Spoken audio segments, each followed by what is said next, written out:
Hello friends, good morning. Welcome to Edista classes. आज है 22 मई 2020 और 22 मई 2020 से जितने भी करंट अफेयर के इंपॉर्टेंट क्वेश्चन बनते हैं वो हम इस वीडियो में डिस्कस करेंगे। साथ ही मैं आपको क्वेश्चन से रिलेटेड इंपॉर्टेंट फैक्ट भी बताऊंगा, तो आप हमारा वीडियो पूरा और इन तक ध्यान से देखिए। लास्ट में मैं आपसे क्वेश्चन पूछूंगा, आप उस क्वेश्चन का जवाब नीचे कमेंट बॉक्स में दे सकते हैं। साथ ही क्वेश्चन से जुड़ी जितनी भी जानकारी आपके पास अवेलेबल हो, आप उसे नीचे कमेंट बॉक्स में लिखा कीजिए ताकि आपका प्रॉपर ढंग से रिवीजन हो सके। अगर आपको हमारी ये वीडियो पसंद आए तो वीडियो को लाइक कीजिए और आपके पास जितने भी एजुकेशनल ग्रुप हैं आप उस ग्रुप में हमारे वीडियो को शेयर भी कर सकते हैं। आइए शुरू करते हैं आज का अपना करंट अफेयर का सेशन और देखते हैं आज का हमारा पहला क्वेश्चन क्या है। आज का हमारा पहला क्वेश्चन है, हाल ही में अंतर्राष्ट्रीय चाय दिवस कब मनाया गया? अंतर्राष्ट्रीय चाय दिवस यानी इंटरनेशनल टी डे, ये प्रत्येक वर्ष 21 मई को मनाया जाता है। यानी इस क्वेश्चन का ऑप्शन बी सही है, 21 मई। आपको एक चीज़ रखनी है, इसे भारत की सिफारिश पर, किसकी? भारत की सिफारिश पर विश्व भर में 21 मई को मनाने की घोषणा की गई थी। अब इंटरनेशनल चाय दिवस, इसे मनाने का उद्देश्य क्या है?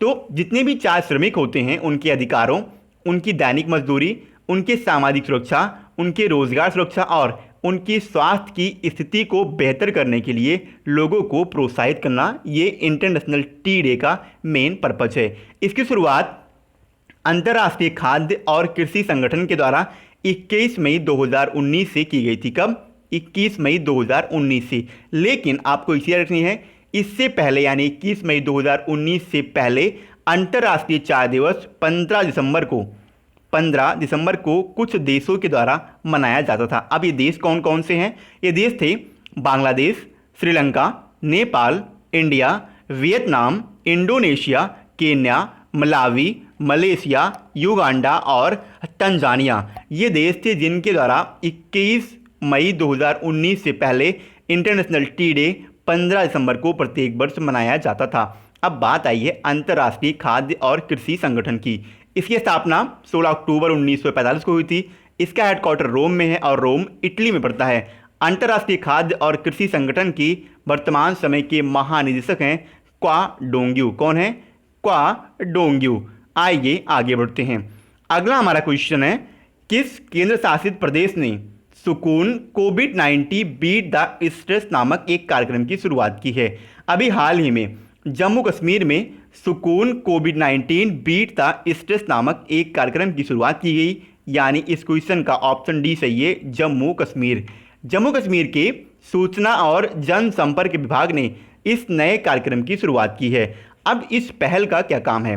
तो इसका मेन पर्पस तो ये है कि नागरिकों के मानसिक स्वास्थ्य को बेहतर करना और कोविड-19 से संबंधित समस्याओं का समाधान करना। लेकिन इसके अलावा भी ये एक जम्मू कश्मीर की पहल है जिसमें लॉकडाउन से लड़ने वाले या फिर लॉकडाउन में जितने भी अभी तक प्रॉब्लम आ रही है उन प्रॉब्लम से मनोवैज्ञानिक रूप से कैसे निपटारा हुआ जाए और उनके मनोवैज्ञानिक प्रभाव को दूर करने के लिए इनमें अपनाए जाने वाले उपायों के बारे में जागरूकता फैलाने के लिए इस इनिशिएटिव की शुरुआत की गई है।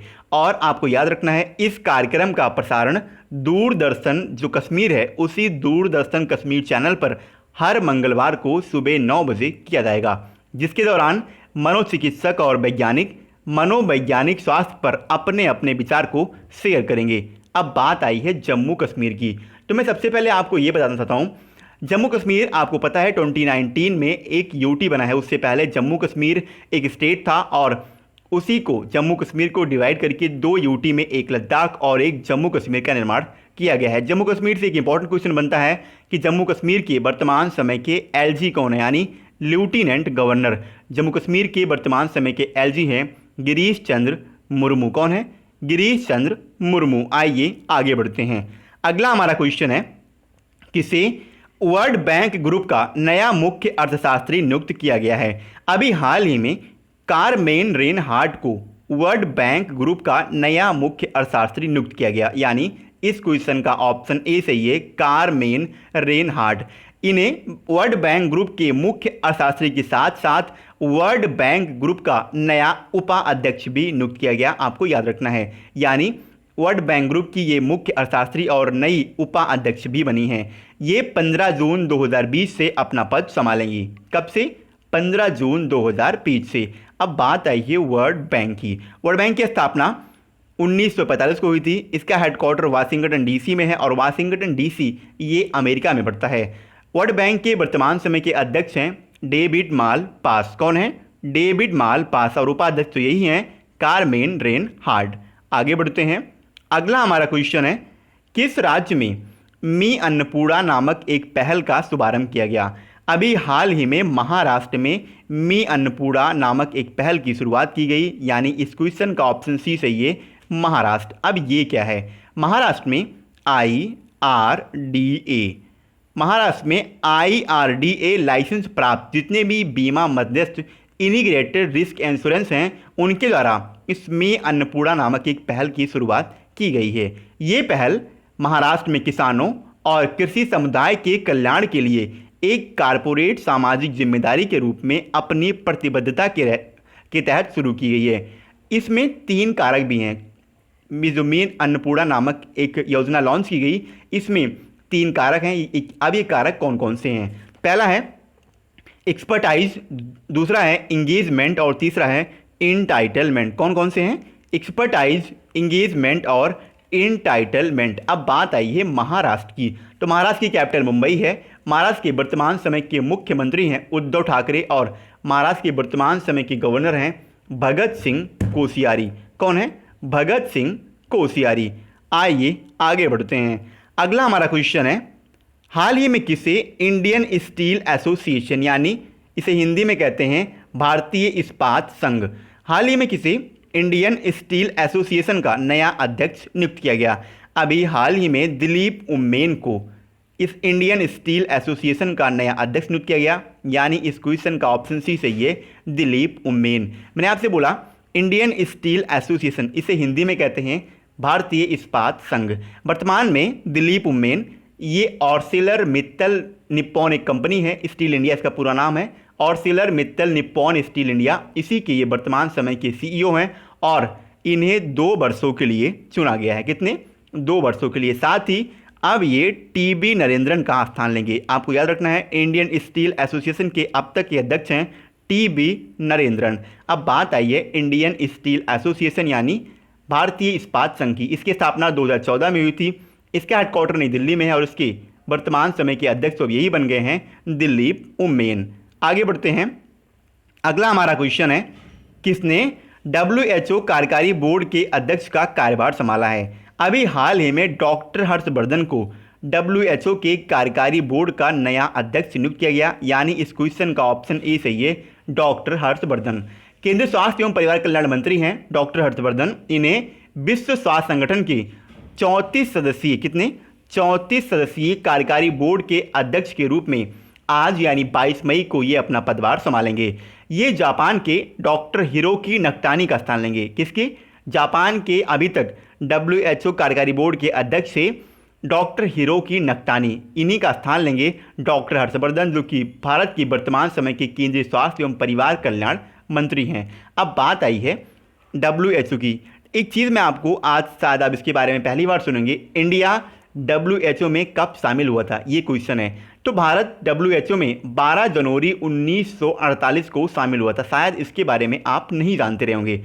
इंडिया WHO में 12 जनवरी 1948 को शामिल हुआ था। बात आई है WHO की। इसकी स्थापना 7 अप्रैल 1948 को हुई थी। इसका हेडक्वार्टर जेनेवा में है और जेनेवा स्विट्जरलैंड में पड़ता है। WHO के वर्तमान समय के महानिदेशक हैं टेड्रोस अधानोम गिबेरियस। आइए आगे बढ़ते हैं।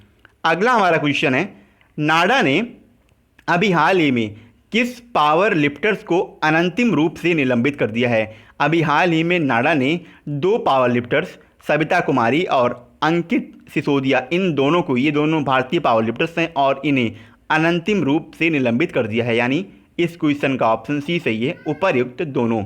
इन दोनों पावर लिफ्टर्स को डोपिंग रोधी नियमों का उल्लंघन करने के लिए निलंबित किया गया है। अब बात आई है नाडा। सबसे पहले नाडा का फुल फॉर्म क्या रखना है? नाडा का फुल फॉर्म है नेशनल एंटी डोपिंग एजेंसी और इसे हिंदी में कहते हैं राष्ट्रीय डोपिंग रोधी एजेंसी। इसकी स्थापना 24 नवंबर 2005 को हुई थी। इसका हेडक्वार्टर नई दिल्ली में है और नाडा के वर्तमान समय के सीईओ हैं नवीन अग्रवाल। नाडा ये इंडियन गवर्नमेंट द्वारा स्थापित एक डोपिंग एजेंसी है जिसका मुख्य उद्देश्य भारत के लिए स्वतंत्र एंटी डोपिंग संगठन के रूप में कार्य करना है ताकि खेलों को डोप मुक्त किया जा सके। आइए आगे बढ़ते हैं। अगला हमारा क्वेश्चन है, किस राज्य में दीदी वाहन सेवा की शुरुआत की गई है? अभी हाल ही में मध्य प्रदेश में दीदी वाहन सेवा की शुरुआत की गई, यानी इस क्वेश्चन का ऑप्शन बी सही है, मध्य प्रदेश। मध्य प्रदेश के आदिवासी बहुल एक क्षेत्र है झाबुआ। ये झाबुआ एक जिला है मध्य प्रदेश का। इसी झाबुआ जिले में ग्रामीण आजीविका मिशन, आप इसके बारे में जानते होंगे, ग्रामीण आजीविका मिशन, इसी मिशन की महिलाओं द्वारा दीदी वाहन सेवा की शुरुआत की गई है। अब इसका उद्देश्य क्या है? तो ये सुरक्षित प्रसव के लिए शुरू की गई है। जो आदिवासी क्षेत्रों में गर्भवती ग्रामीण महिलाएं होती हैं, उनके जीवन रेखा यानी उनका जो प्रसव होता है वो प्रसव सुरक्षित हो, इसी प्रसव के लिए दीदी वाहन सेवा की शुरुआत की गई है। साथ में इन जो ये आदिवासी गर्भवती ग्रामीण महिलाएं हैं, इनके लिए ये एक जीवन रेखा का भी काम करेगी। साथ ही में इस वाहन सेवा से प्रसव के अलावा अन्य इमरजेंसी सेवाओं भी, जितनी भी अन्य इमरजेंसी सेवा होती है वो भी प्रदान की जाएगी। अब बात आई है मध्य प्रदेश की। मध्य प्रदेश की कैपिटल भोपाल है। मध्य प्रदेश के वर्तमान समय के मुख्यमंत्री हैं शिवराज सिंह चौहान और मध्य प्रदेश की वर्तमान समय की गवर्नर हैं लालजी टंडन। मध्य प्रदेश में है कान्हा नेशनल पार्क, पेंच नेशनल पार्क और बांधवगढ़ नेशनल पार्क। कौन कौन से? कान्हा, पेंच और बांधवगढ़ नेशनल पार्क, ये 3 मध्य प्रदेश के एग्जाम के पॉइंट ऑफ व्यू से मोस्ट इंपॉर्टेंट नेशनल पार्क है। मध्य प्रदेश में एक वाइल्ड लाइफ सेंचुरी भी एग्जाम में अधिकतर पूछी जाती है, इसका नाम है पंचमढ़ी वाइल्ड लाइफ सेंचुरी। साथ ही में मध्य प्रदेश में है बारगी परियोजना, और बारगी परियोजना ये बारगी नदी पर स्थित है। इसके अलावा एक परियोजना और है जो एग्जाम के लिए बेहतर इंपॉर्टेंट है, इसका नाम है नर्मदा सागर परियोजना। ये नर्मदा सागर परियोजना नर्मदा नदी पर बना हुआ है और ये मध्य प्रदेश और गुजरात इन दोनों राज्यों में पड़ता है। कौन सा? नर्मदा सागर परियोजना।